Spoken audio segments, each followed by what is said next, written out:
Anda ngajak saya kan bisa. Oleh sebab itu saya minta Bapak jaga koalisi. Saya bilang aja kan kepada ketua PKS, jaga koalisi, jangan ngajak saya ke dalam agar tidak pecah. Kalau saya ke dalam nanti pecah malah karena ada yang tidak setuju, ada yang ini gitu kan. Itu aja tugas saya, menjaga pemilu dan menjaga demokrasi. Bersama di rumah, bersama dengan teman-teman partai koalisi, yaitu dari Partai Nasdem, Partai Demokrat, dan Partai Keadilan Sejahtera. Kemudian ini adalah obrolan rutin yang sebenarnya berlangsung terus-menerus selama ini.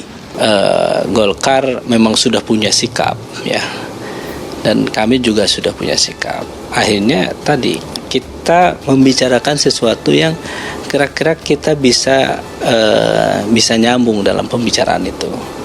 Karena tadi PKS sudah tahu bahwa kita berada di koalisi perubahan bersama Nasdem dan Demokrat mencapreskan Mas Anies Baswedan.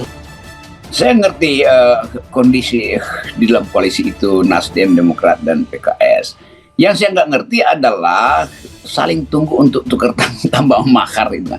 Kan ya kalau mahar ya udahlah, bilang aja siapa aja yang dipilih Anies, oke, maharnya kapan? Nanti kalau Anies jadi presiden itu. Tapi kan maunya dibagi di depan mahar itu kan. Tapi sinyal-sinyal bahwa toh pada akhirnya Nasdem, Demokrat, dan PKS juga akan nyatu juga. Ya mungkin minggu depan udah harus diucapkan itu tuh.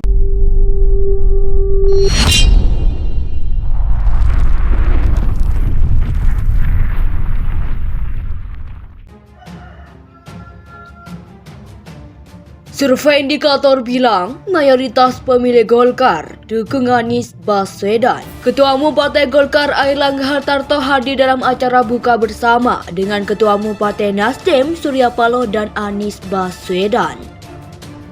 Kunjungan Airlangga memunculkan spekulasi mengenai kemungkinan bekas Menteri Perindustrian tersebut bergabung dengan Koalisi Perubahan dan Persatuan atau KPP. Apalagi momen kedekatan Airlangga dan Surya Paloh bukan kali ini saja terungkap ke publik. Pada awal Februari lalu, Airlangga menerima kedatangan Surya Paloh ke kantor Golkar. Ada banyak yang hanggil dibicarakan, salah satunya terkait pemilu 2024. Adapun Partai Golkar saat ini masih tergabung dalam Koalisi Indonesia Bersatu atau KIB, bersama dengan PAN dan P3. Namun demikian, KIB sampai sekarang belum secara tegas menentukan arah dukungan pada Pilpres 2024. Menariknya, kendati sampai saat ini Airlangga belum menentukan arah dukungan, basis pemilih Golkar justru mendukung Anies Baswedan sebagai capres. Hal itu terungkap melalui hasil polling indikator politik terkait elektabilitas calon presiden capres yang kemungkinan akan berkontestasi dalam pemilihan presiden Pilpres 2024. Survei indikator menunjukkan bahwa responden Partai Golkar yang mendukung Anies Baswedan mencapai 38,1%. Angka ini lebih tinggi dibandingkan dukungan mereka kepada Ganjar dan Prabowo. Ganjar dan Prabowo masing-masing memperoleh dukungan sebanyak 15,8% dan 18,3%. Kendati demikian, Ganjar tetapi memiliki peluang maju karena mayoritas responden PDI Perjuangan alias PDIP solid mendukungnya. Total responden PDIP yang menyatakan mendukung Ganjar sebanyak 61%, sisanya sebanyak 13,5% mendukung Prabowo Subianto. Dan 8,7% responden PDIP mendukung Anies Baswedan. Prabowo juga hampir dipastikan ditinggal pemilih dari PKS karena hanya memperoleh dukungannya sebanyak 22,9 responden. Responden PKS yang mendukung Ganjar sebanyak 13,1%. Adapun secara umum responden yang memilih Ganjar berasal dari PDIP 61%, PKB 33,9%, Perindo 62,5%, P3 38,1% dan tidak menyebutkan afiliasi politiknya. Sebanyak 25%, Prabowo dari Partai Gerindra 53,6% dan PKB 35,4%. Sedangkan Anies solid didukung KPP Partai Pemilihan Nasdem memilih Anies sebanyak 53,7%.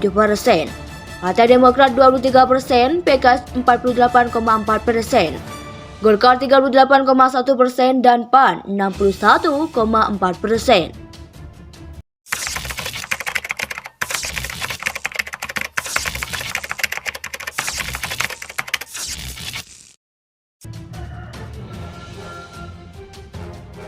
Survei indikator bilang mayoritas pemilih Golkar dukung Anies Baswedan. Ketua Umum Partai Golkar Airlangga Hartarto hadir dalam acara buka bersama dengan Ketua Umum Partai Nasdem Surya Paloh dan Anies Baswedan. Kunjungan Airlangga memunculkan spekulasi mengenai kemungkinan bekas Menteri Perindustrian tersebut bergabung dengan Koalisi Perubahan dan Persatuan atau KPP. Apalagi momen kedekatan Airlangga dan Surya Paloh bukan kali ini saja terungkap ke publik. Pada awal Februari lalu, Airlangga menerima kedatangan Surya Paloh ke kantor Golkar. Ada banyak yang hanggil dibicarakan, salah satunya terkait pemilu 2024. Adapun Partai Golkar saat ini masih tergabung dalam Koalisi Indonesia Bersatu atau KIB, bersama dengan PAN dan P3. Namun demikian, KIB sampai sekarang belum secara tegas menentukan arah dukungan pada Pilpres 2024. Menariknya, kendati sampai saat ini, Airlangga belum menentukan arah dukungan. Basis pemilih Golkar justru mendukung Anies Baswedan sebagai capres. Hal itu terungkap melalui hasil polling indikator politik terkait elektabilitas calon presiden capres yang kemungkinan akan berkontestasi dalam pemilihan presiden Pilpres 2024. Survei indikator menunjukkan bahwa responden Partai Golkar yang mendukung Anies Baswedan mencapai 38,1%. Angka ini lebih tinggi dibandingkan dukungan mereka kepada Ganjar dan Prabowo. Ganjar dan Prabowo masing-masing memperoleh dukungan sebanyak 15,8% dan 18,3%. Kendati demikian, Ganjar tetapi memiliki peluang maju karena mayoritas responden PDI Perjuangan alias PDIP solid mendukungnya. Total responden PDIP yang menyatakan mendukung Ganjar sebanyak 61%, sisanya sebanyak 13,5% mendukung Prabowo Subianto. Dan 8,7% responden PDIP mendukung Anies Baswedan. Prabowo juga hampir dipastikan ditinggal pemilih dari PKS karena hanya memperoleh dukungannya sebanyak 22,9 responden. Responden PKS yang mendukung Ganjar sebanyak 13,1%. Adapun secara umum responden yang memilih Ganjar berasal dari PDIP 61%, PKB 33,9%, Perindo 62,5%, P3 38,1% dan tidak menyebutkan afiliasi politiknya. Sebanyak 25%, Prabowo dari Partai Gerindra 53,6% dan PKB 35,4%.